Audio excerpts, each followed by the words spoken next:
Steel Erection Guidelines. Overview. Utilize the following guidelines to assist with safety planning during steel erection or placement work. Summary.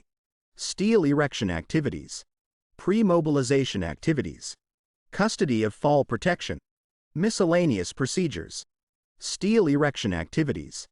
Steel erection activities can include setting, detailing, hoisting, laying out, connecting, welding, burning, guying, bracing, bolting, plumbing, and rigging structural steel, steel joists and metal buildings, installing metal decking, curtain walls, window walls, siding systems, miscellaneous metals, ornamental iron, and similar materials, and moving point to point while performing these activities.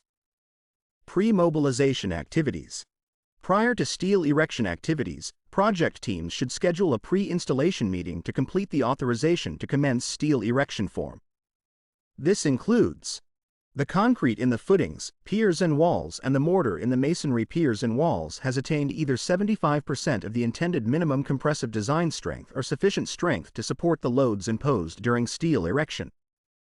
Any repairs, replacements, and modifications to the anchor bolts were conducted in accordance with the structural engineer of record's design, direction.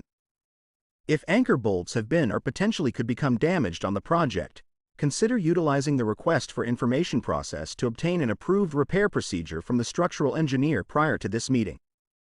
Columns must have a minimum of 4 anchor bolts.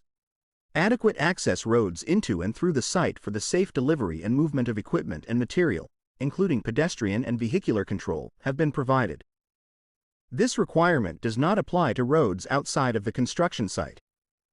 Project teams should document the condition of these access roads once they are completed. A firm, properly graded, drained area, readily accessible to the work with adequate space for the safe storage of materials and the safe operation of equipment has been provided. Project teams should document the condition of these work areas once they are completed. Additional considerations such as overhead power lines, adjacent trades, critical lifts, etc. Project teams should use the authorization to commence steel form and avoid utilizing a steel fabricator or erector's authorization forms without contacting the safety department beforehand. A project-specific steel erection plan should be submitted by the steel fabricator, erection outlining. Erection sequence, including deliveries, staging, and coordination. Crane use, locations, overhead load paths, critical picks, etc. Steel erection activities, temporary bracing, connections, decking, etc. Fall protection procedures. Falling object protection procedures. Hazardous, non-routine tasks. Training summary. List of qualified and competent persons. Emergency action plan. Custody of fall protection. Refer to the fall protection guidelines for perimeter cable information. Prior to accepting custody of fall protection for a steel floor, review the following items. Are all sides and edges on the floor, including the perimeter, shafts, stairwells, and openings, protected by a compliant guardrail system? Has the perimeter cable guardrail system been installed per the best practices outlined in the fall protection guidelines? Is yellow duct tape used to flag the cable every 6 feet?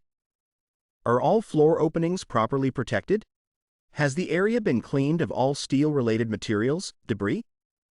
Sufficient protection exists from overhead steel hazards? Project teams should avoid utilizing a steel fabricator or erector's custody release forms without contacting the safety department beforehand. Miscellaneous procedures. 2 bolt connection rules. During structural members placement, the crane or other hoisting equipment should not release the load until at least 2 bolts are connected at each end of the member. Multiple lifts, treeing, of structural members should be done in accordance with OSHA, Occupational Safety and Health Administration, standards and coordinated with the Clune project team. See Crane section page 2, Crane use, contradiction on Christmas treeing. Critical lift planning meetings should be held when a lift exceeds 75% of the load chart. Utilizing multiple cranes for the pick. Additional hazards such as adjacent, occupied areas. Non-conductive taglines should be used for controlling loads unless the tagline poses a greater hazard. Containers should be provided by the applicable party for storing or carrying bolts, drift pins, etc. and should be secured against accidental displacement when aloft. If work is performed within or adjacent to occupied structures, the applicable personnel should make provisions for fire protection and the safe removal of all welding fumes from the building. Signs or other measures should be installed in a visible location to warn individuals of the hazards of the overhead work. Additional information.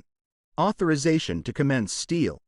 OSHA 29 CFR 1926.750, Subpart R, Steel Erection. Cal. OSHA Title 8 California Code of Regulations, 1632, 1635, 1709, 1710, 1716. NYC Department of Buildings Chapter 22, 33.